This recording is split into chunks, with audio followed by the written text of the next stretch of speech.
Delhi blast के बाद हमने देखा कि अरेस्ट हुए और सारे के सारे अरेस्ट मुस्लिम डॉक्टर्स के हुए और अच्छे पढ़े-लिखे, अच्छे घर से और अच्छे पैसे खर्च करके ये लोग डॉक्टर बने थे और उसके बाद उन्होंने इस तरह की चीज़ों का अंजाम दिया। अब अगर कोई मुस्लिम डॉक्टर से इलाज ना करवाए या फिर जैसे वैष्णो देवी को मेडिकल कॉलेज में हमने देखा अभी न्यूज़ में है जो विरोध कर रहे हैं लोग कि मुस्लिम्स का नाम जो है इसमें नहीं होना चाहिए। तो वो नॉर्मल है, वैसा तो होगा ही। अगर कोई मुस्लिम डॉक्टर और एक डॉक्टर नहीं, पूरा का पूरा एक ग्रुप इस तरह के काम को अंजाम देता है, तो उनके मोटिव पर तो शक होगा ही कि ये तो एक बहुत बड़ा ये तो ग्रुप है और इस तरह के और भी होंगे ग्रुप। तो हमें बिल्कुल स्टेप लेने पड़ेंगे इसके लिए। इसके लिए पुलिस, गवर्नमेंट या फिर कोई एजेंसी को हम नहीं ज़िम्मेदार स ठहरा सकते हैं। ये हमारे अंदर के ही समाज से पहल होनी चाहिए।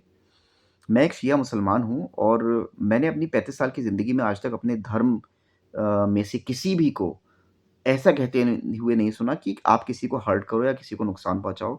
चाहे वो काफ़िर हो, चाहे वो मुस्लिम हो, चाहे वो किसी भी दूसरे फ़िरके का हो।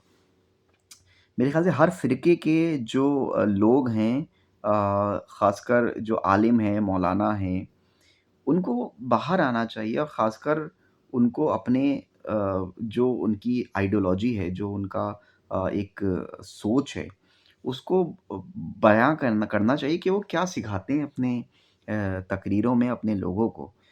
और अगर स्पेशली जिस समाज के लोग ऐसा कर रहे हैं, उसके जो करीबी लोग हैं, जो उसके साथ उठते-बैठते हैं, वो जिस मस्जिद में जाता है, जिस मौलाना को सुनता है, उनसे भी पूछना चाहिए कि क्या इस तरह की चीज़ें कभी उन्होंने कहीं या इनका ब्रेन वॉश कब हुआ या आपको कभी ऐसा लगा कि इनको इस तरह की बीमारी है और ये इस तरह के काम को अंजाम दे सकते हैं। क्योंकि आप किसी मुजरिम को कोई गुनाह करने के बाद तो पकड़ सकते हो, लेकिन जिसने अब जो डॉक्टर है, जिसका कोई क्रिमिनल रिकॉर्ड नहीं है, उसको आप कैसे पकड़ोगे? उसको आप सोच भी नहीं सकते कि ये कोई ऐसा काम करेगा। सो सिंपल सीधी-सी बात, आपको अपने धर्म, अपने समाज में इस तरह की चीज़ों को रोकने के लिए खुद से सबसे पहले कदम उठाने चाहिए और अपने समाज को बदनाम होने से अगर बचाना है, तो जो अच्छे-भले लोग हैं, उनको निगरानी रखनी चाहिए। जितने भी नेगेटिव मोटिवेटेड लोग हैं, जितने भी ब्रेन वॉश लोग हैं उन पर और अगर 1% भी उनको लगता है कि इस तरह की एक्टिविटी को अंजाम दिया जा सकता है या जा रहा है, उनको तुरंत एजेंसीज़ को या पुलिस को इन्फॉर्म करना चाहिए। हम पाकिस्तान की बात नहीं करते कि पाकिस्तान में कौन क्या कर रहा है, क्या नहीं कर रहा है। हम हिंदुस्तान की बात करते हैं और हिंदुस्तान में रहने वाले हर मुसलमान का आज की डेट में ये फ़र्ज़ बनता है कि वो अपने समाज को, अपने धर्म को इस दाग से बिल्कुल बचाए, इस दाग को धोना चाहिए। आज की डेट में हम लोग अपने बदनामी और अपने ऊपर जो ज़ुल्म हो रहा है उसके बारे में बात करते हैं, बट हम लोग ही ज़िम्मेदार हैं सबसे ज़्यादा इस चीज़ के लिए।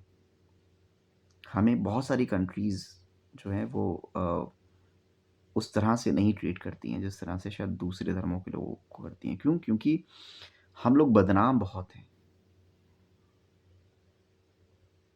अब पाकिस्तान कर रहा है बॉम्ब ब्लास्ट, अफ़गानिस्तान कर रहा है बॉम्ब ब्लास्ट, कोई भी कर रहा है। इसमें हैं तो मुसलमान ही और कौन-सा धर्म, कौन-सा ग्रंथ, कौन-सा भगवान, कौन-सा अल्लाह ऐसा कहता है कि आप ऐसा करो? I don't understand.